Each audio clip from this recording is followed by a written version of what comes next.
Okay, thank you all for coming back after the coffee break. I'm happy to see so many of you are still here. We're going to have two more presentations about residential flexibility and also integrating storage and distribution grids, and then we will have a panel discussion. So all of the speakers from the morning sessions will be taking part in the panel. For those of you who weren't participating this morning, please make sure you have your headsets because it's a lot easier for you all to hear, especially when there's a Q&A and a discussion back and forth with the participants. We will have presentations and then 5 minutes after each presentation if you want to ask specific questions to the presenters. But we will have a panel discussion of about 40 minutes. So if you have questions that you would like to hear different presenters weigh in on, you can save them for the panel. So we'll just get started now with Toby Franci, who is the Director of Strategy for Over Energy. So the floor is yours.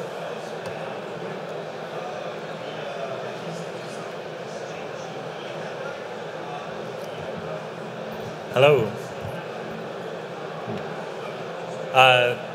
Thank you very much for inviting me to be here. I hope you're all having a good day and that you can hear me clearly. So I'm going to tell you a few words just about OVO for people who don't know.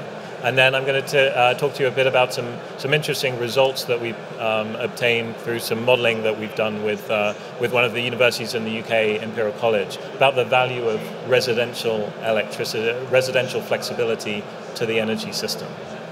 So OVO Group, for people who aren't aware, we are a downstream energy retailer. We sell power and gas to about 900,000 customers in the UK, predominantly residential, which means we're currently the largest of the alternative suppliers in the UK market. So we don't really see ourselves as a utility. We see ourselves as an energy technology platform. We own no generation. We don't own any distribution network infrastructure.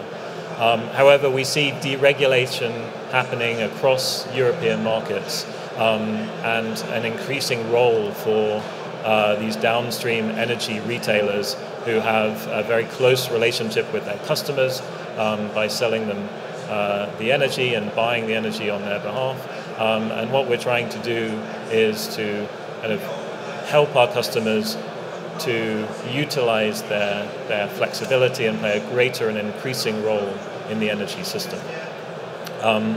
So, you know, the company is capitalizing on the big megatrends, which we don't need to talk about because everyone in here has a slide like this and knows. But the things that we think are really important are, you know, the electrification of heat and transport.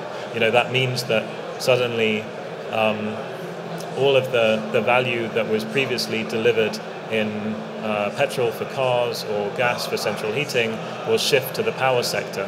And we feel that downstream retailers have a key role to play in that. Obviously, there's a shift to distributed energy, and digitization is enabling lots of new differentiated business models. So, you know, we see ourselves playing a key role by having this customer relationship and having the end-to-end energy technology platform to provide a range of just new products and services.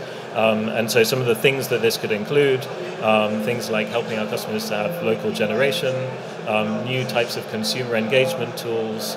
In the UK market, which is a bit different to most other markets, energy suppliers, retailers, are actually responsible for installing smart meters. So we actually have a big smart meter business that is installing several thousand smart meters a week.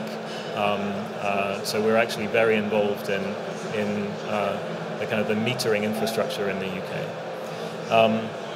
And so our challenge as a company, what we set ourselves is to accelerate the decarbonization, distribution and digitization of energy by solving complex energy problems delivered through creating simple, attractive customer propositions. And we've actually now kind of split the company into two main segments. One is a B2C segment, which is selling directly to consumers. This is still the bulk of the core part of the business. And the other side is a B2B business, which is offering our technology platform. So we are in, which I'll talk more in more detail about, but offering a range of services so that other energy suppliers and hardware manufacturers can also offer these new services. So we call our B2B business Intelligent Energy, and it's made up of 4 key components, but really they're the 4 essential components that enable these new differentiated retail business models. So we have an intelligence platform which is called VCharge, which is a virtual power plant optimization system to enable us to aggregate distributed flexibility, so from electric vehicles or batteries or electric heating systems, to provide a range of grid services. We manufacture hardware which enables us to control and manage loads on the predominantly on the residential level.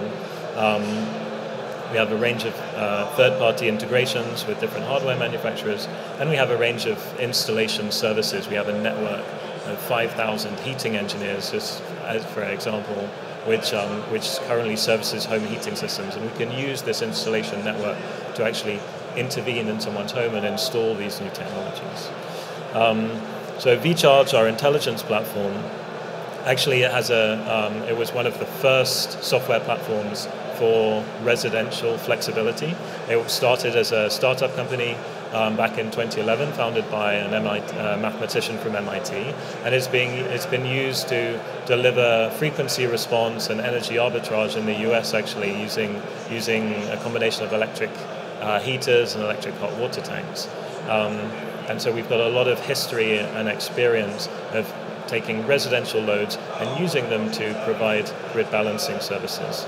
And it sits essentially in the middle of devices which are in the home, the hardware assets that have flexibility over when they're consuming energy. We also connect up the energy supplier, which is a way in which we actually develop a consumer proposition which customers can buy into, and then we provide services. We use that to provide services to the different customers for flexibility services. So this could be the TSO who's procuring ancillary services. Increasingly, the DNOs or DSO, local balancing services we're able to provide, and also to make money in the wholesale power markets through energy arbitrage. And so just some examples, we have a partnership with Dimplex, which is the world's largest manufacturer of electric heating. So our platform is integrated into it's being integrated into Dimplex's new range of electric heaters. We have a relationship with ChargeMaster, which is one of the largest networks of electric vehicle charging points in the UK, and we have a partnership with Nissan, where in particular we have a project on V2G that I'll talk about in a second. We're also able to create white label products and services, so we put a lot of time and investment into the customer app that allows customers to use their residential flexibility in a way that doesn't have any negative consequences for them. So in the context of an EV, what customers are able to do is set what they care about, which is when their car is fully charged, and then we will use our software platform to manage the flexibility around that. So people will always be able to get to the car, to drive to work in the morning. They'll always have a minimum level of charge to, say, get to the nearest hospital, but there's still a huge amount of residential flexibility in the battery that we can use to provide grid balancing services.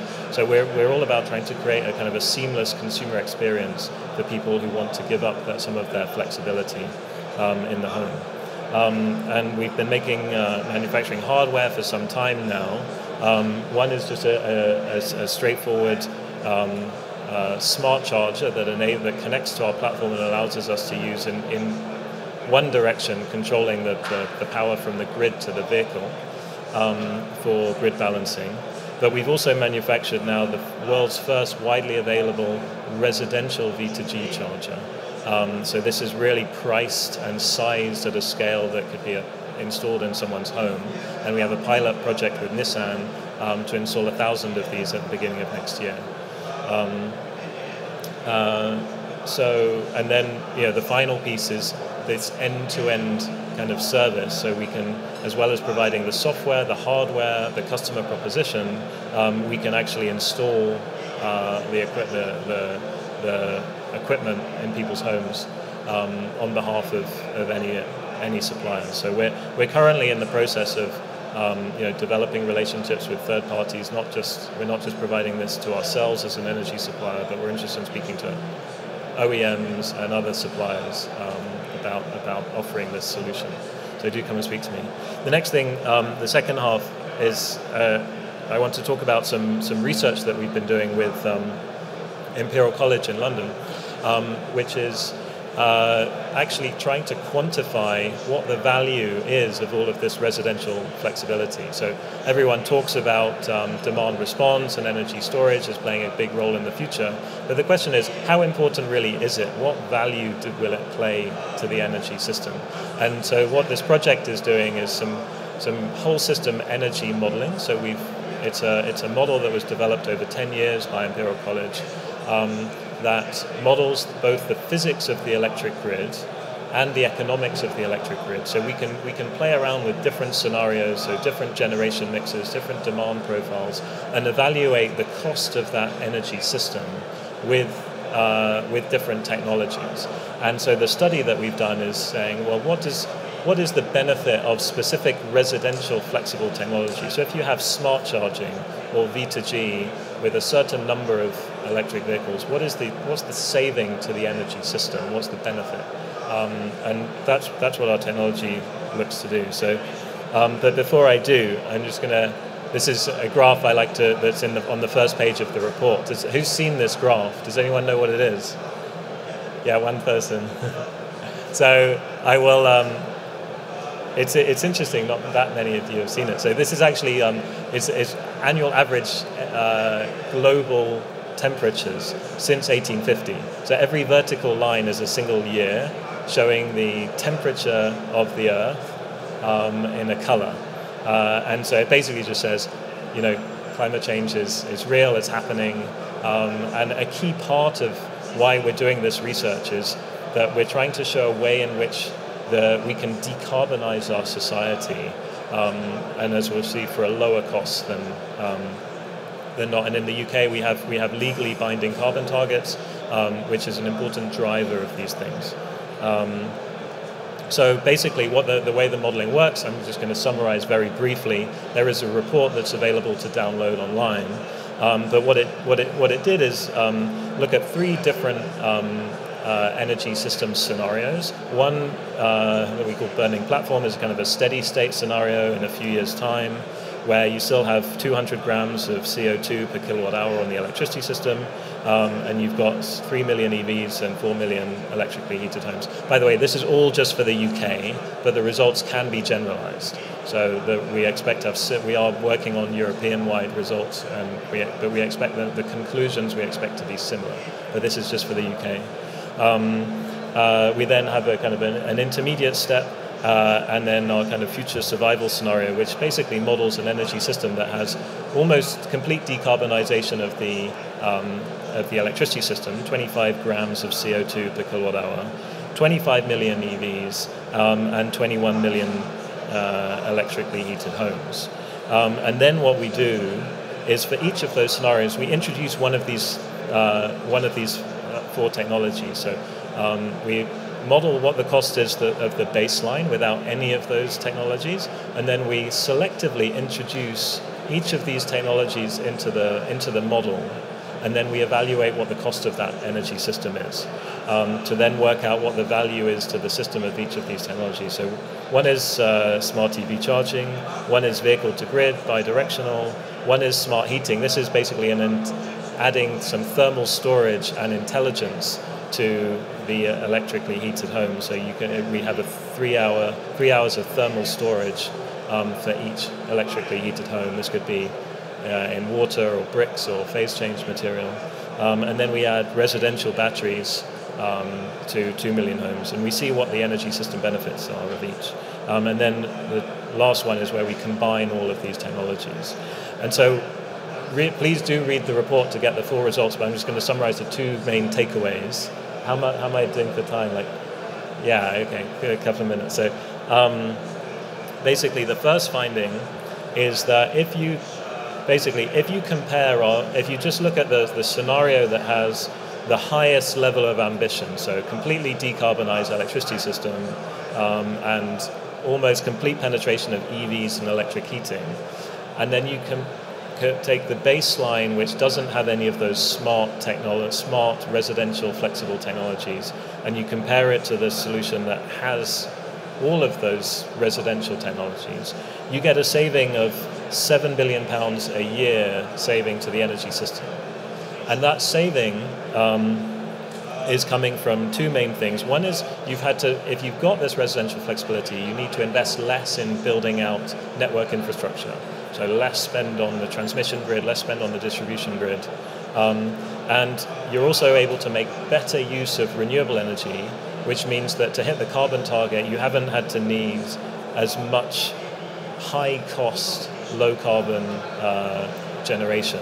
So that's things like nuclear or carbon capture and storage.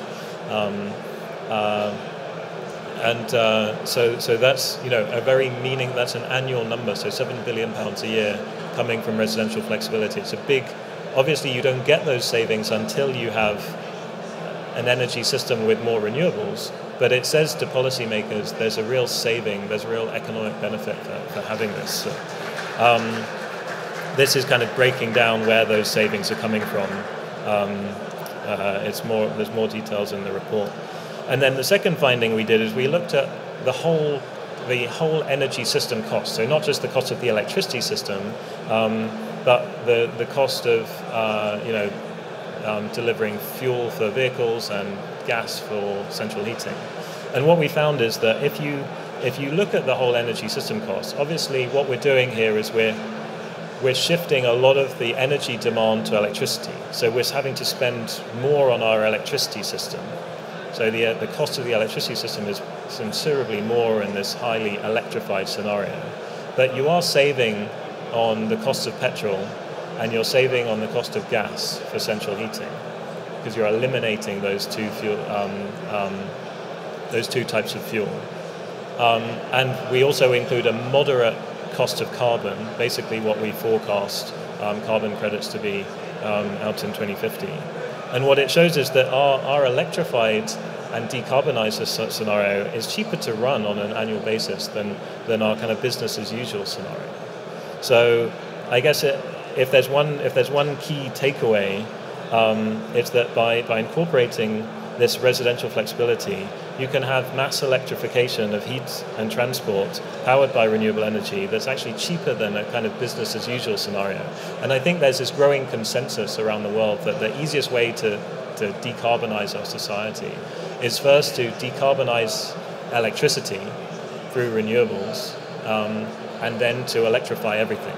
So starting with transport, then heating and cooling, and then you have several other industrial processes. And this is kind of the vision for how we decarbonize society that we're putting forward. And what the modeling does is it shows us that actually this is a lower cost way of doing things than kind of doing what we're doing now. So yeah, happy to take any questions. Thanks.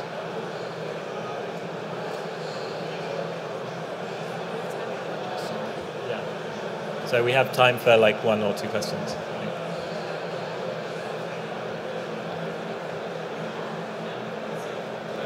You mentioned using heaters and for flexibility. No, wait, I can't hear what is being said.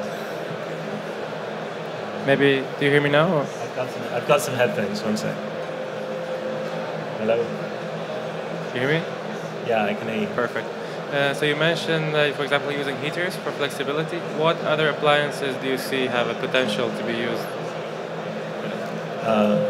Yeah, that's a good question. So, in case everyone heard, it's sort of what are the devices and appliances in the home that have flexibility? So you're right. There aren't that many appliances that have significant amounts of demand and significant amounts of flexibility. And we're not saying that we're going to be turning people's TVs on and off to provide grid support. But if you look at that's why we focused on these three. If you look at what's happening with electric vehicles, and all the projections, there's a huge amount of flexible load there, and then heating and cooling. So, HVAC in hot countries and heating in Northern Europe. There's a lot of flexibility. What we advocate for is installing electric heating systems that have some degree of thermal storage. If you just put in a heat pump without a thermal store, it's going to be very difficult to get to high penetration of heat pumps in demand, because they're all going to be charging at the same time. But actually putting in some thermal storage alongside the heat pump is it's a very low cost, where it's much cheaper than lithium ion. And we've been doing lots of different projects in the US and in the UK using things called storage heaters, which are an old-fashioned type of heater that stores lots of energy in ceramic bricks. They store energy for like up to 24 hours, and it's a huge flexible resource that could be used. So we advocate this. And then residential batteries, lithium-ion batteries, would be the third one. But we need to, you still need the cost of lithium-ion to come down. But so just with those three, we think there's a huge amount of flexibility. Yeah. Oh, maybe. Right. Yeah, thank you very much for your presentation. Very much look forward to reading the report, which looks really, really interesting. My question is about how we engage the consumer, because obviously I think what you're doing, the partnerships you're forming are very exciting, but there's clearly an important role to make this easier, more accessible for the consumer. I think people are generally confused about the choices they should make, so I'm interested to know what OVO is doing to make this more accessible. Yeah, good question. So I think we agree. Like, we think that the future will look like whatever customers want the future to look like, and we try to put the consumer at the heart of all of our new proposition development. I think the key things that we find is customers want to make these mass market propositions.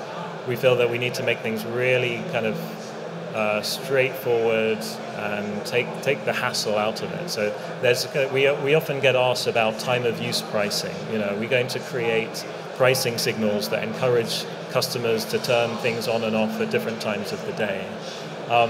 Our view is that may be appealing to some customers, but it's only going to be really early adopters, a small segment of the market. What we believe in is, we describe it as automated demand response versus behavioral demand response. Behavioral demand response is where you're relying on customers to change their behavior by giving them a price signal. What we are focusing on is automated demand response, where we actually give more control to customers over the things they care about, like when their car is charged or what temperature their house is. And then we manage on their behalf the residual flexibility. So for the customer, it would be a very simple proposition. It would be like, sign up to OVO's energy supply and get one of our smart chargers, and we'll give you free energy for driving your car, right? And without any impact on your day-to-day. In fact, we'll give you more control over the level of charge in your car than you had previously. That's the kind of simple message that we want to give to people by using intelligence to take away the individual decision makings or the level of effort required. Because I don't think anyone really wants to be getting up and turning down their heating for 5 cents. Great, thank you. Thanks a lot.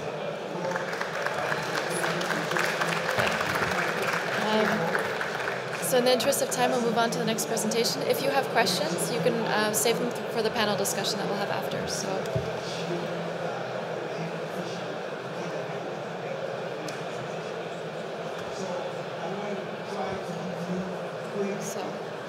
our last presentation of the day is by Alicia Art, I'm going to pronounce your name wrong, I'm so sorry, and Christoph Witwer.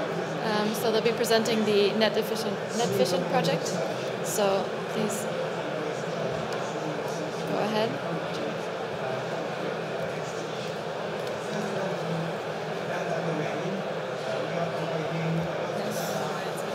It's charging.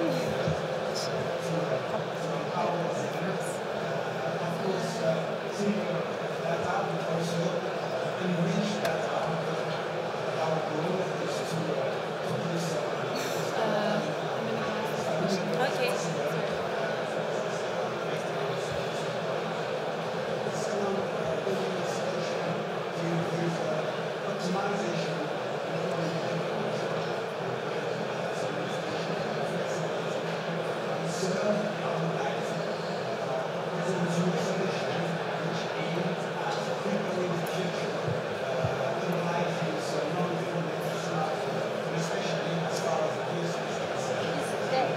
It's not working because it's not doing it. Yeah, maybe we should restart. Yeah, how do it? How do you do it?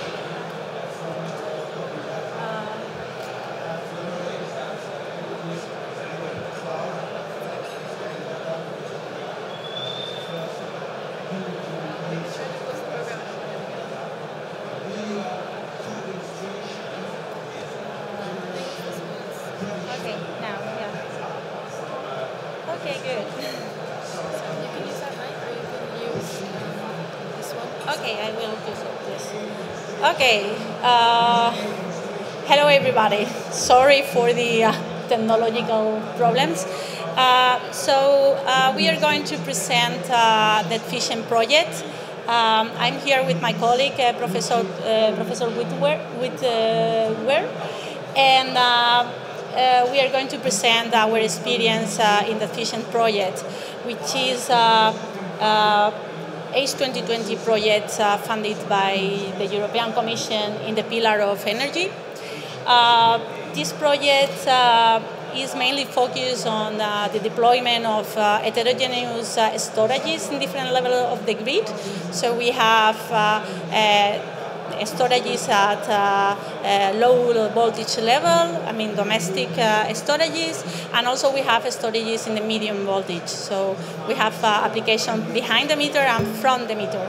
So this project started in January 2015 and now is finishing. So we expect to finish the project at the end of this year. The budget of the project, just to give you an idea of the size of the project, is 11 million euros, and you can see also all the partners involved in the consortium. So the project is coordinated by a company, a Spanish company with headquarters in Seville, and I am with this department, and we are responsible of the ICT infrastructure. So the first part of this talk, I'm going to explain the ICT infrastructure and all the algorithms for the techno-economic optimization of behind-the-meter application, and then my colleague will present in more detail the part of from the meter, the medium voltage, techno-economic optimization also.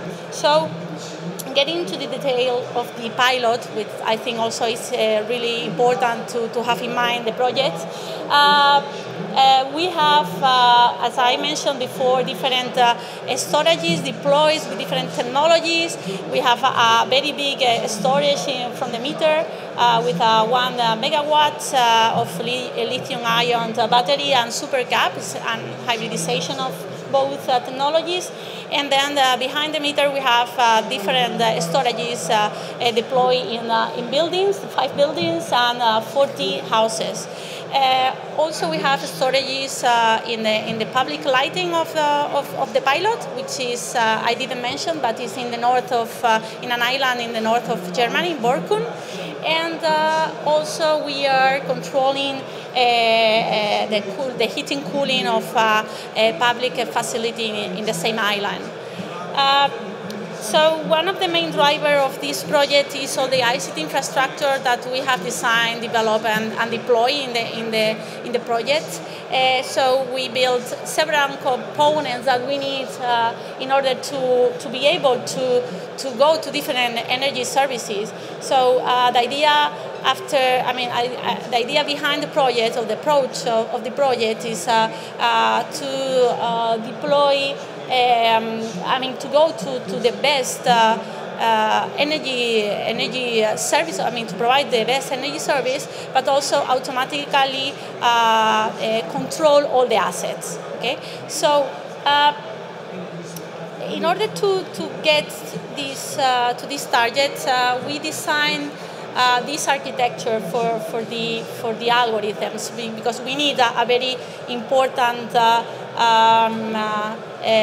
part inside this ICT infrastructure dedicated to optimization. Okay, to design first, decide then, and then operate. So this is the reason that this architecture is called DDO. Okay, we design our assets, our aggregation, then we decide how we are going to operate that in the different energy markets, and then we operate automatically both these assets.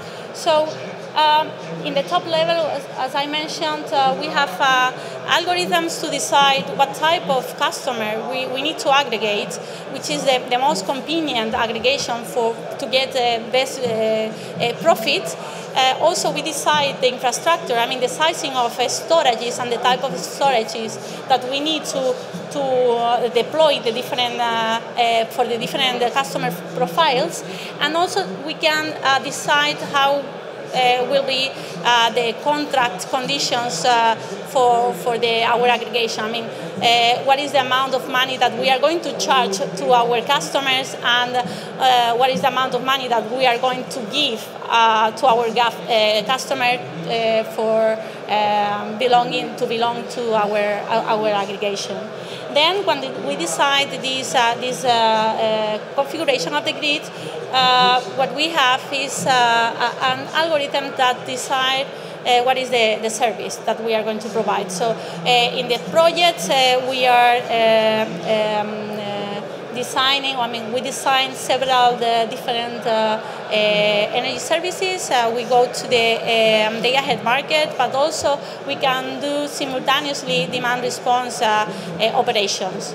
Okay, and then the last one, which is also very important, is that once that we have a compromise with the market, we need to make it real. So we need to operate all our assets, which is not very easy. See, we have difficulties with some failures, so we need to be able to reconfigure our assets in real time. So I have included some information about the use cases, let's say the energy services that we have implemented in the project. So one of the most sophisticated one is the day-ahead market use case. So our system is able to provide the best curve to go to the day-ahead market as an aggregation of assets. So it's providing every day a curve like the one that you can see in this slide, where you have the amount of energy available per hour to inject to the grid or to consume from the grid. We have different functionalities. We are going to, we can't take into consideration peer-to-peer operation between our assets, but also we can't just ignore this type of, we can restrict not to do this type of operation. So we have a very flexible and configurable algorithms. Also, an important issue here is to decide from your storage what amount of energy you are going to dedicate to speculate in the market, and what is the amount of energy that you require to handle with the uncertainties of the renewables. Okay, so this is also a very interesting topic that we have solved with our algorithms, and we can, depending on the weather and other conditions, we can divide our assets in different pieces and also along the day.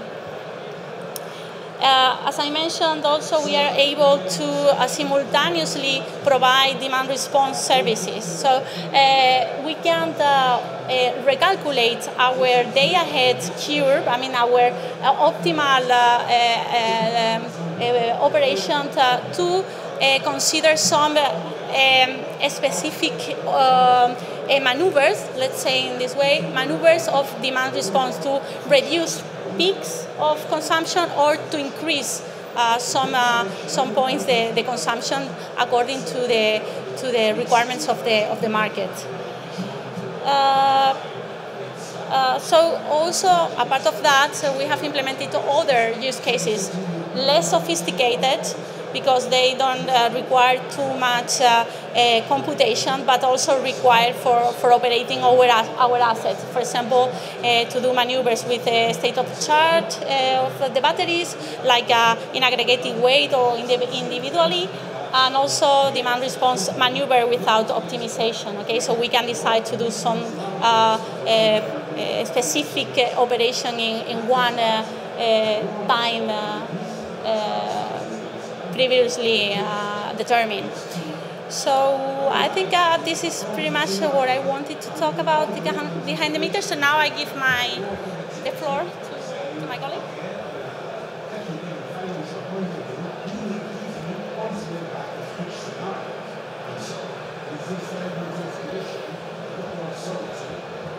Yeah, my name is Christoph Wittmer. I'm working at the Fraunhofer Institute for Solar Energy Systems in Freiburg, heading the Department of Smart Grids, and we are also involved in this NETFFICIENT project at Fraunhofer ISE with different topics. So first one is the inverters technology, where we build up a very new high efficient inverter system for batteries. It's called the medium voltage hybrid energy storage solution, as you can see here in a 19-inch rack, and it's combined with an energy management system. So what you can see here is a hybrid structure where we structured the system for perfect energy service for control power with a lithium-ion battery and an ultra-cap bank, both coupled in this medium voltage transformer to feed the grid. So the inverter is very modern, built up with silicon carbide MOSFET inverters, and each unit has 110 kilowatt and in a total 1 megawatt power. So we can deal at this storage level the grid services with peak shaving, auxiliary services for the grid, and reserve services. So here you can see the prototypes, or we developed in our labs this highly efficient inverters and the energy management system. In my department also is a development around this energy management system. It's called Open MOOC system. It's an energy gateway solution in Java technology, and you can use it as an open energy management system to interface all those components in the system. We did it, and we realized several peak shaving control mechanisms, primary reserve algorithms, and instantaneous reserve capabilities with this technology. It's also including the communication to the battery units with a CAN driver, interfacing to the battery storage, and it's also connected to the web services and EMS from the grid operation. So here you can see the hardware of different other places. It's a distributed storage system where there are several applications at the level of the homes, at the level of the buildings, at the level of the public light, and all together they are arranged in this smart grid idea to feed the grid and integrate all those components to a overlaying energy concept. Regarding the operation concepts, we are also involved in a working package called storage operation concepts, and there we are doing simulations for identifying business models for flexibility for different storage energy control systems. So we identified the regulative framework also in the European context, but also in the national context, and we saw that there are different sections, I would say. The first one is the marketplace, aggregation of flexibility, where the trading of electricity in the wholesale market is the main point. So to make optimal schedules for the market sale. And the second marketplace is the provision of balancing power of control reserve, where you can get and earn some more money for providing these services. On the local level, it's more called the self-sufficiency or self-consumption. The peak shaving is one of the main features of the systems, where we can cut the maximum power feed or charge regarding the grid feed. We can also increase the self-sufficiency and optimize the self-consumption in a local level in the building, for example. So we did several simulations around the scenarios. We analyzed the battery participating in the energy market and identified the optimal profit we can gain. And we saw that we can gain at the market around 15,000 euros per year for the 1 megawatt system. And the other key number is around 3 or 4 cycles per day where we needed to cycle the system. So we simulated several scenarios and saw with a C rate of 0.5, it seems to be an optimal storage concept to regarding the yield on the energy market. Besides that, there is the control reserve market divided in 3 different products, primary, secondary and tertiary markets, and there you can see the markets over the several years, and you can see they are decreasing markets with more flexibility in the market. It's a national market. You can earn less money on the market, and the most relevant market today for storage is the primary control reserve, which is still an attractive ancillary service for the storage.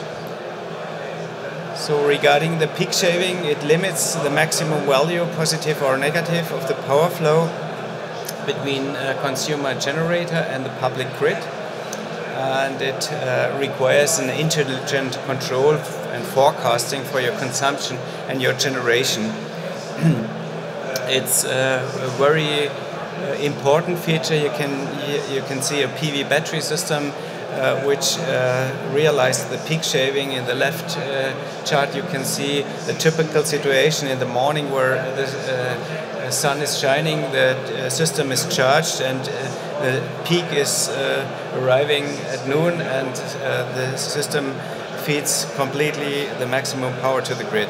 In the right chart you can see the cap, so the limited peak shaved predicted control concept, where the controller tries to charge the battery if the peak of the sun appears, and that makes extremely sense regarding the grid situation, and we calculated that you can mount much more PV systems in the system with this algorithms. Last but not least, the self-consumption, which is one of the main things for the economy of the operation of the systems. There you can have an increased self-optimization with local electricity consumption tariffs or with feed-in tariffs for local generation. And the increase of self-sufficiency is often an interesting income source and the main motivation of end consumers to invest in technologies to shift electricity consumption or generation. And here you can see a diagram which is very relevant. Storage makes sense, and self-consumption if the energy you get from the feed-in, the price for the feed-in tariff is less than the price you pay for your energy from the grid. So the conclusions is we set up in the NETFFICIENT project this hybrid energy storage systems with distributed 5 local applications. We initiated the complex interaction with the market integration of all those systems, and we tested this highly compact megawatt volt storage system in the demonstration site with a silicium carbide technology, and we also arranged the open book energy management system to integrate all those systems to a common energy market and grid operation. And we evaluated several business models for virtual power plants and storage operation strategies. So we saw that grid and market services from storage systems are essential for the future of the energy system. And we say an aggregator of hybrid technology as designed in NETFFICIENT has to handle the complexity with a diverse set of services on the local level, as well as grid services and trading on the wholesale market. So the mix of the operation system will be the future. Thank you very much for your attention.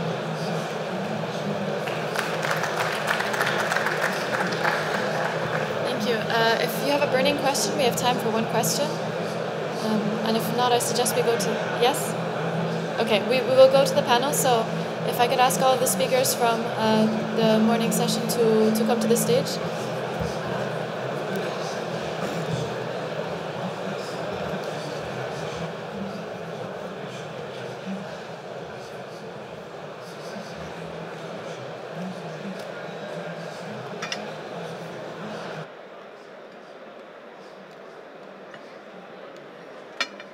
Would you have time to pass it around to...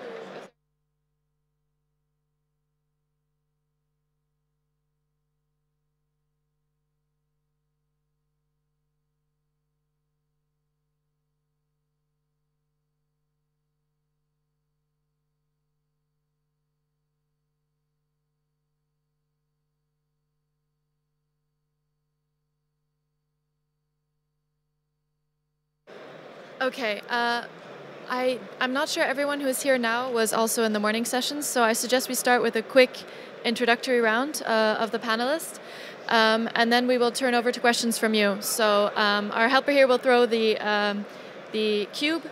Make sure you speak into the top, into the black part. So I'll just start. I'm Brittany Elzerai. I work for EASE, the European Association for Storage of Energy.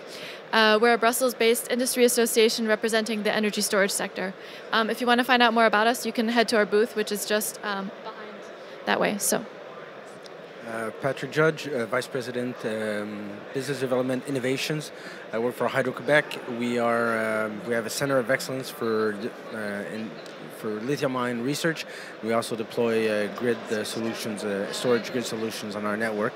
We're actually at the Canadian booth in Hall B, I think, if you want to ask questions after this panel.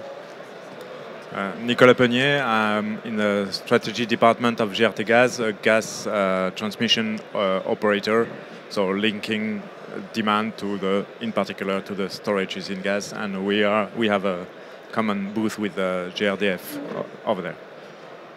Hi, Eloy Gonzalez. I am the product manager of the in-grid suite of products within Indra, and basically we dedicate our efforts to deploy advanced solutions for grid management, grid operations, and in particular for these new advanced concepts related to distributed energy resource integration in general and storage in particular. Hi everyone, my name's Sam Wilkinson and I'm a market research analyst for IHS Markit, and I'm focused on energy technologies including battery energy storage, solar, the battery supply chain and many other things as well. So my name is Christoph Wittwer. I'm working as head of department Smart Grids at the Fraunhofer Institute in Freiburg. Hello everybody, my name is Alicia Arce and I am head of control system in IESA and involved in all the algorithms for energy smart grid and storages. Toby Ferenzi, I'm the Director of Strategy at OVO Energy. We are a primarily UK-based energy supplier serving 900,000 customers, and we're developing lots of virtual power plant and energy storage technologies. So over to you. Please feel free to ask any questions you have on storage. Just raise your hand and we'll toss the cube to you. Go ahead. So I'll start with a question from Crystal. It's a bit technical question. You said that the best C rate for Hold it closer. Okay. You said that the best C rate suitable for storage, local storage, would be 0.5 based on your simulations. Is that the maximum C rate? And can you elaborate why you think 0.5 is a suitable value? I'm not too deep in this simulation task. I can really make connection to the simulation guys who did the simulation, but the C rate of 0.5 was one of the parameter optimizations which comes from the economic cost functions behind. So what they did is to make yearly simulations of the complete system. Can you hear me? Yeah, better. So what the guys did is to make a complete year simulation on the energy market and the cost function, and they identified the maximum C rates which are optimal to gain most of the money in this market environment. That does not mean that in a future market the C rate is the same, but it seems to be a good rate to dimension the system.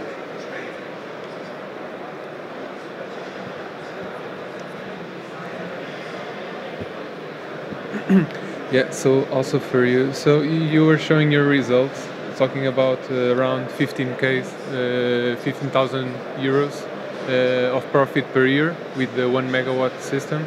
So did you evaluate how much time it would be required for the payback, or how much?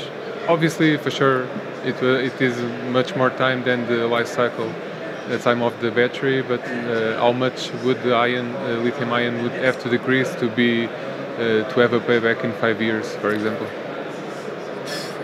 I think it depends extremely from the price of the battery systems. So as I know, the colleagues say we have the economic case if we reach around 300 euros per kilowatt hour, and that might mean, I'm not sure about that, but I think if you earn the money of this 15,000 euros with a megawatt power storage plant, that the system can then be beneficial.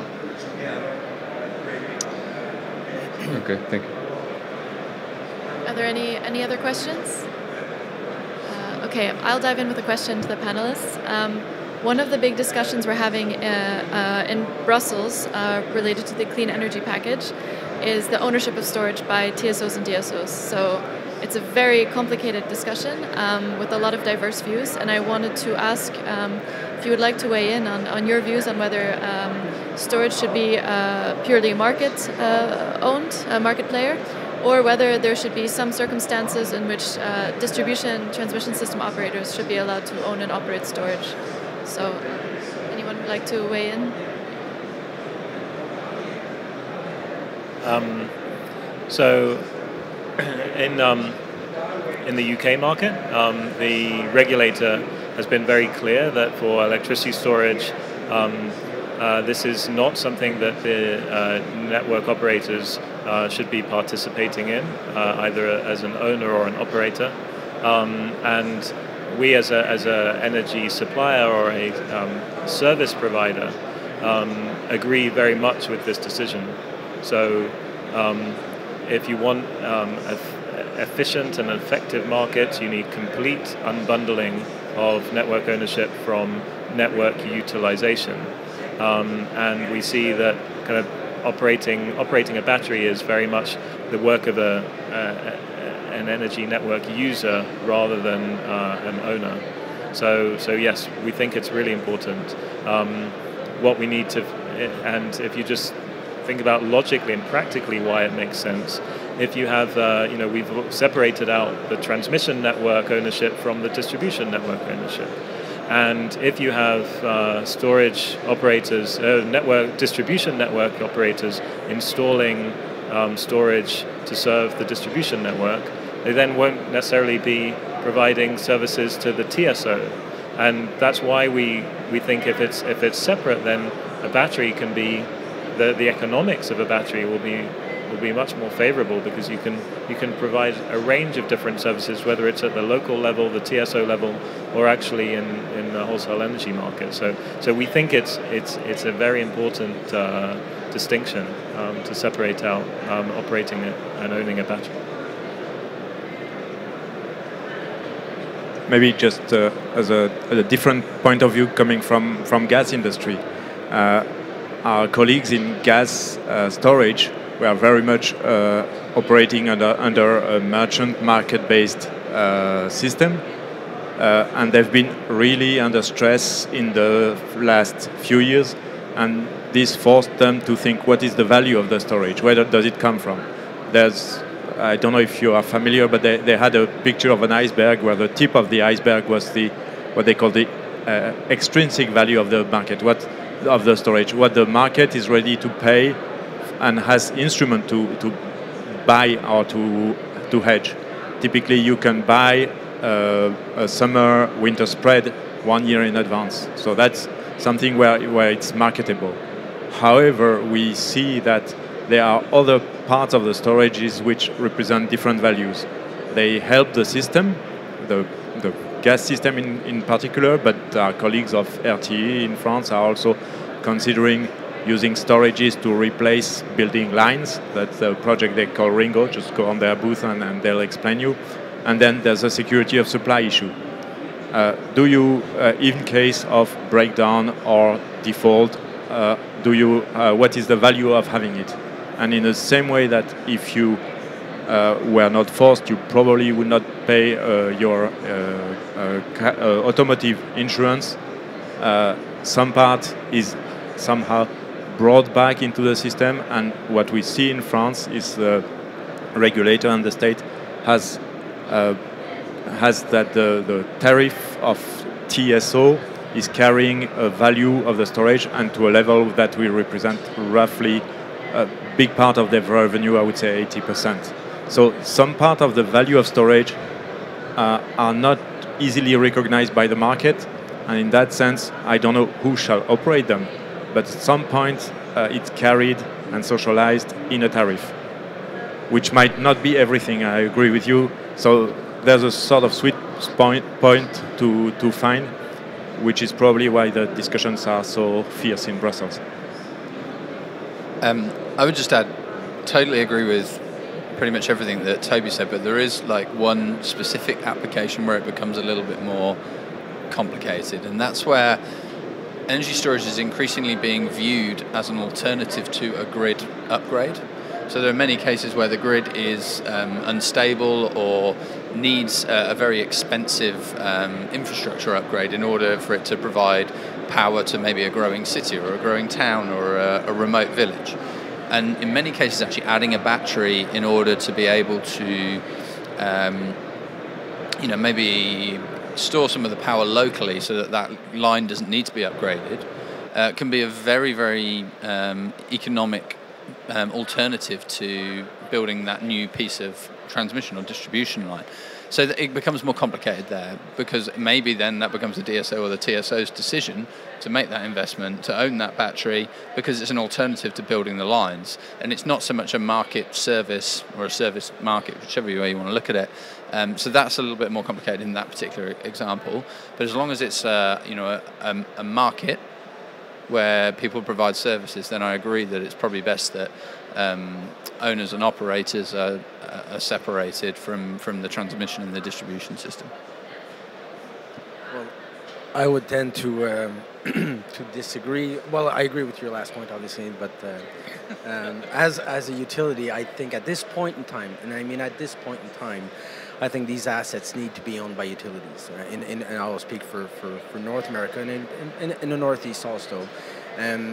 There's a lot of insecurity on deploying these technologies on the network, and I think at this point in time, a lot of new companies, new developers come in and want to bid in the market and make money off that battery.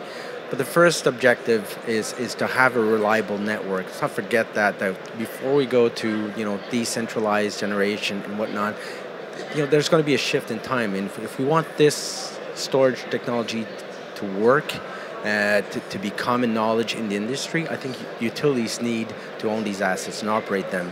And it's going to be a bit more costly, but it's not about necessarily making money. It's increasing the services on the portfolio. And to the last point, whereas you want to offer the services and could be a cheaper solution to traditional solutions, I think at this point in time, utilities should own the assets. And there's a lot of new companies. You see a lot of companies around here. You're probably not going to see them next year. And there's companies that were here last year saying that we offer the services and we're booming, and they're not here anymore. You don't want this technology to be, necessarily done by a startup. I mean, we looked at Alivo in 2016. Alivo had, private investments of more than close to $1 billion. They went bankrupt a year later.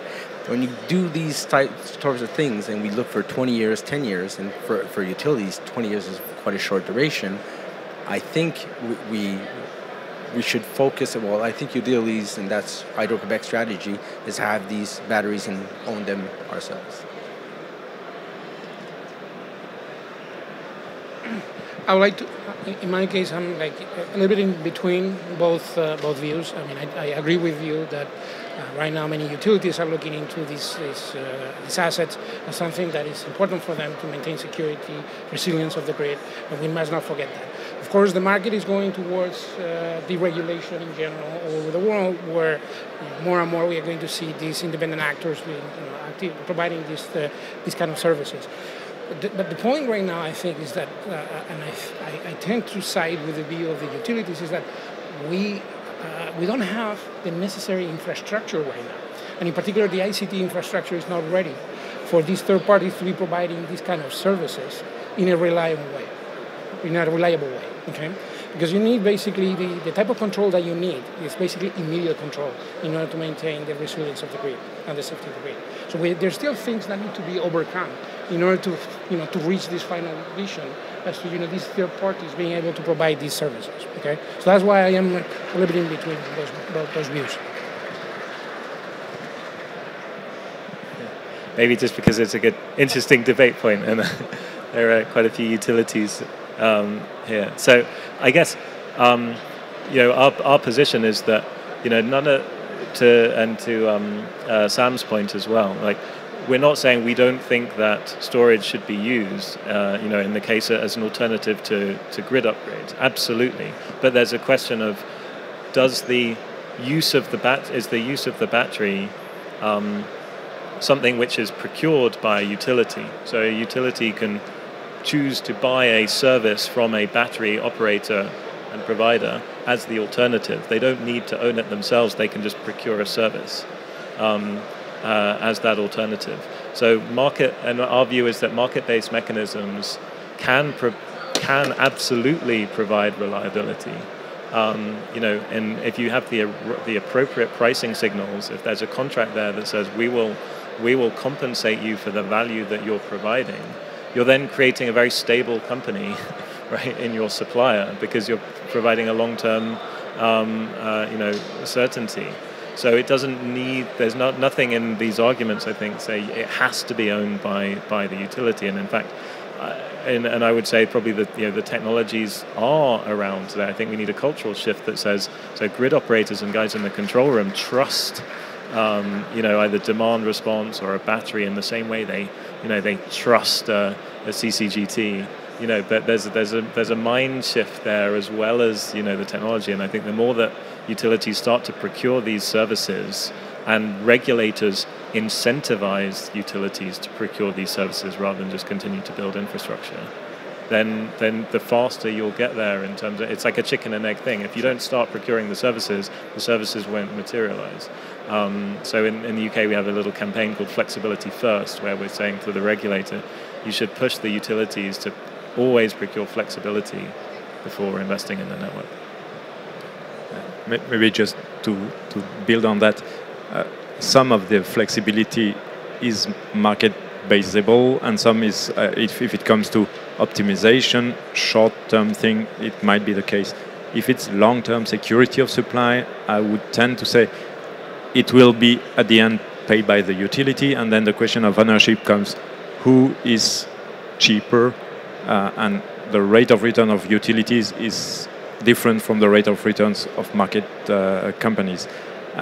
And that's probably one point where if the utility has an alternative, then it's possible to have a market alternative. If there's no alternative, you create an obligatory market, and which is paid by the ratepayer or the utility payer. So then comes the issue for me of ownership and then regulation and all these kind of things. But I'm with you, there's a mix of solutions. Okay. So we've touched on a lot of topics already. Are there any questions or comments from the audience at this stage?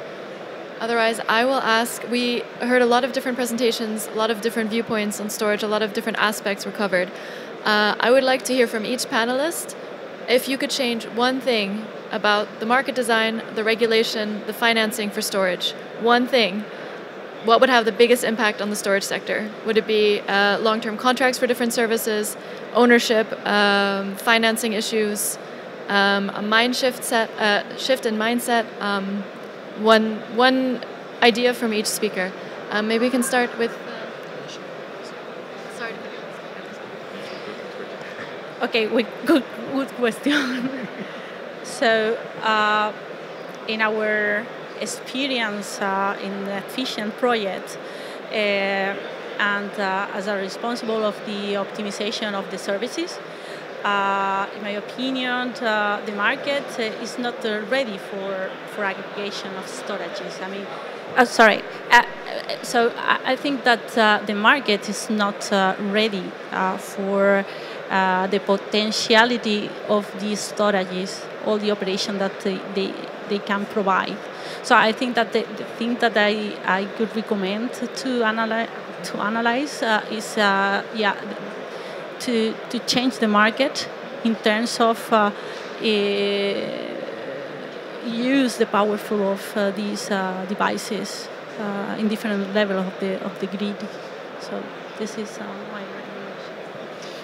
Yes, for the German case at least, but maybe also for the European case, I think the legality of the self-consumption concept must be provided. So one of the main problems in the German storage market is not a clear situation regarding self-consumption, and that's what I think the main thing to make the big success in storage, to have private storage which compensate the private consumption.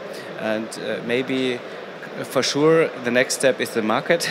So we need a simple market integration model for distributed storage, not too complex, not too much pre-qualification, and not too expensive systems, and that could really work to go on. It's a difficult question to answer, but one of the things I would say is it does really depend. I mean, sure, if we want battery energy storage or any type of energy storage to grow exponentially, then great. Let's have some long-term contracts for market services. The financial community will pour money into it. We'll build a ton of batteries. But I would argue that actually one of the things that we need as an industry is a sort of a change of mindset, almost, to understand that what we're trying to do here is actually just become part of the energy industry and improve the energy industry, and be part of this transition. You know, we need to understand that there is a finite need for storage. We need to understand that we have to work with the energy market as it is. You know, the energy markets are totally different in every different country, every different region, and we have to learn how to participate in that market, because the world's not going to, you know, make these changes just purely so that we can sell more energy storage, and I think that's really one thing that I would like to change. So, kind of predictably, yeah, I think the thing that would make the most difference is to have more pricing signals. So pricing signals coming from the transmission level, at distribution level, nationally, that really incentivize things. Our view actually in-house is that we don't need these pricing signals to be in the form of long-term contracts with, you know, guaranteeing a price. We actually favor real-time markets. So real-time. So actually, you're solving your reliability problem through market forces. This is the sort of thing that is being developed in the UK, and we're seeing around the world. But the pace of change is quite slow, we feel, and could be faster.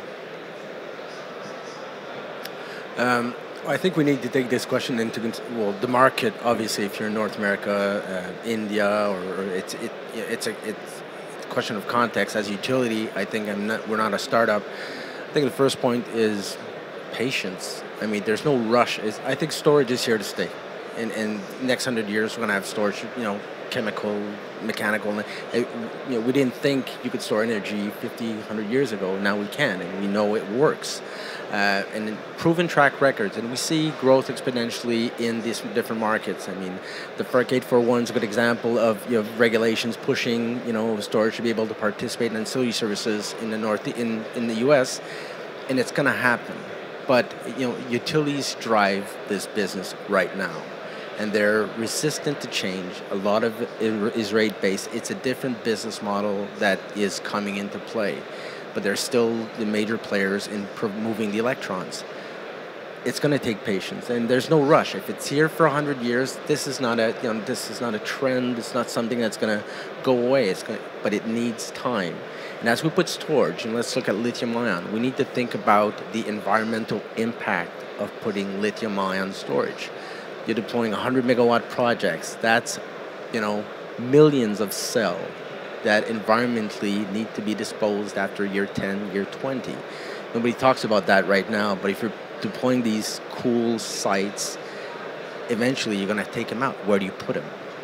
Right now you burn the battery to get the cobalt out. So I think we need to be patient, and we need to look at different elements at this in time, and it's going to happen. But again, as utility, we're not a startup, so we're in no rush to sell more.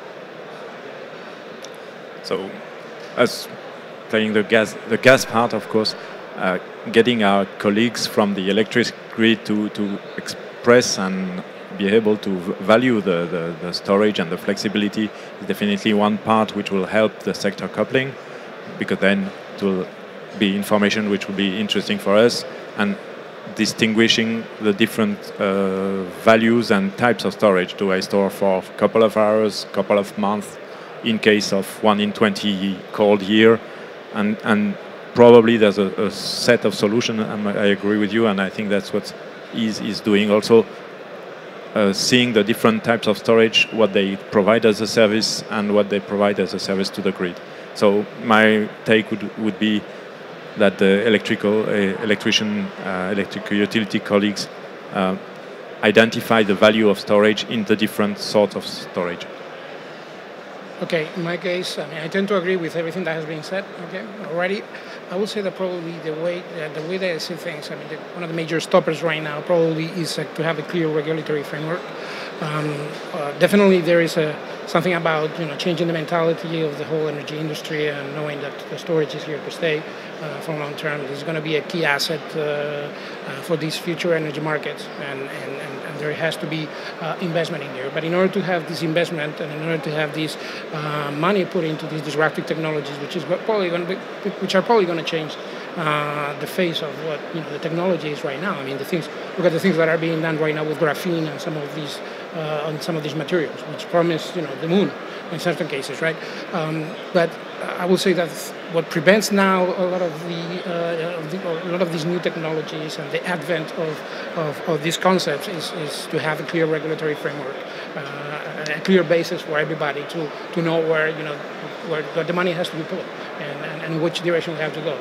And you said it. I mean, there are so many differences at the national level and even at the regional level sometimes. Okay, when it comes to energy markets.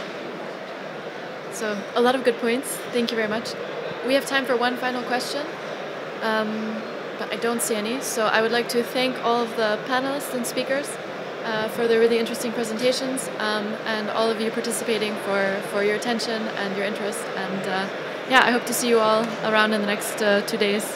Thank you very much. Thank you.